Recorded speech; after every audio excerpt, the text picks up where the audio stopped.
Hello everyone, welcome back to my channel. ఈరోజు మన వీడియోలో మరో ఇంట్రెస్టింగ్ టాపిక్ ఏంటంటే ఆర్థిక సమస్యలతో బాధపడేవారు చాలామంది ఉన్నారు. డబ్బు లేని కారణంగా ఎంతోమంది ఎన్నో ఇబ్బందులను ఎదుర్కొంటున్నారు. మరి ఎంత కష్టపడినా ఎంత సంపాదించినా చేతిలో డబ్బు నిలవట్లేదా? అవసరానికి డబ్బు లేక అప్పులు చేస్తే ఆ వచ్చిన డబ్బు వచ్చినట్టు అప్పులకే ఖర్చు అయిపోతూ ఉంటుందా? మరి డబ్బు లేకపోతే ఇంట్లో ఎప్పుడూ ఏదొక సమస్య వస్తూనే ఉంటుంది. ఇలా ఆర్థిక సమస్యలతో ఎన్నో ఇబ్బందులు పడేవారు కేవలం కర్పూరంతో సమస్యలను తొలగించుకోవచ్చు. మరి కర్పూరంతో ఒక్కసారి ఇలా చేసి చూడండి, మీకే ఫలితం కనిపిస్తుంది. కర్పూరాన్ని కేవలం పూజలకు మాత్రమే ఉపయోగిస్తూ ఉంటాం. అయితే కర్పూరాన్ని పూజలకు మాత్రమే కాకుండా ఇలా ఉపయోగించడం వల్ల ఇంట్లో నెగిటివ్ ఎనర్జీ పోయి ఆర్థిక సమస్యలు తగ్గుతాయి. మరి కర్పూరంతో ఏం చేయాలో ఇప్పుడు తెలుసుకుందాం. ప్రతిరోజు కర్పూరంతో పాటు బిర్యానీ ఆకును కూడా కలిపి కాల్చడం వల్ల మంచి ఫలితం ఉంటుంది. ఆరోగ్య సమస్యలతో పాటు ఆర్థిక సమస్యలు కూడా తగ్గుతాయి.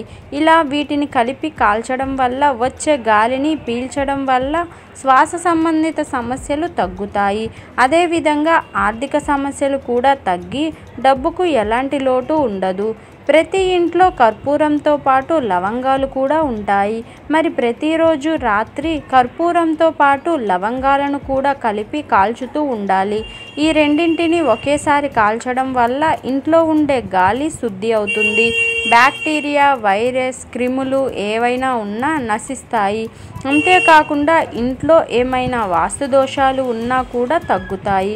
ఇంట్లో నెగిటివ్ ఎనర్జీ పోయి పాజిటివ్ ఎనర్జీ నెలకొంటుంది.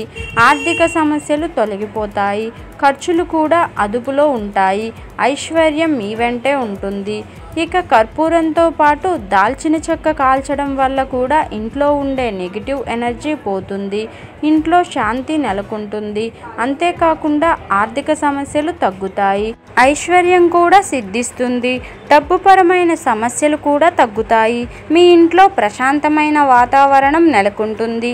విన్నారుగా ఫ్రెండ్స్, కర్పూరంతో ఇలా చేస్తే ఆర్థిక సమస్యలు ఎలా తొలగిపోతాయో. మరి ఇదండి ఈరోజు టాపిక్. ఈ వీడియో కనుక మీకు నచ్చినట్లయితే లైక్ చేయండి, షేర్ చేయండి.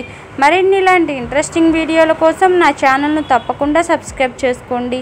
Thank you for watching. Bye everyone.